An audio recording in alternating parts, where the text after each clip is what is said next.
পতাকার পাঁচ রং, কবি সুকান্ত আচার্য, কণ্ঠে কঙ্কনা ব্যানার্জি।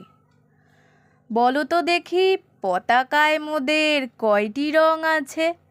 শিক্ষক এসে শুধালেন হেসে দ্বিতীয় শ্রেণীর কাছে। একসাথে মিলে সব শিশু বলে চিৎকার করে জোরে, তিনটি বর্ণ রয়েছে রাঙানো জাতীয় পতাকা জুড়ে। শ্রেণীর পিছনে বেঞ্চের কোণে শিশু ছিল এক বসে, পতাকার মাঝে পাঁচ রং আছে বলল সে মৃদু ভাষে।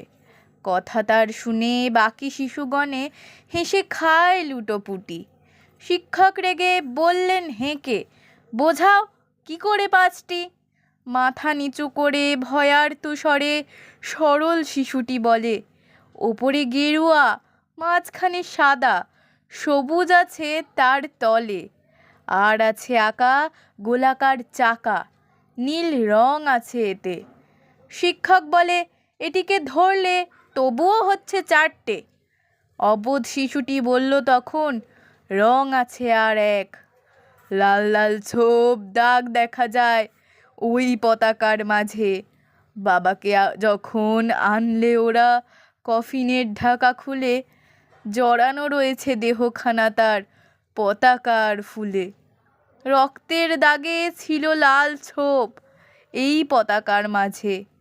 এই নিয়ে মোট হলো তো পাঁচটি, এবার তো ঠিক আছে। সরল শিশুটির জবাবখানি কাঁপিয়ে দিল বুক, অশ্রু এলো নয়ন ভরে, শুকনো হলো মুখ। আজও যারা দেশের জন্য করছে বলিদান, স্বাধীনতার শহীদ সম তাদের অমর প্রাণ। হয়েছি স্বাধীন, পেরিয়ে গেছি ৭০টি বছর, দেশ বাঁচাতে যাচ্ছে যে প্রাণ, রাখছি কি তার খবর?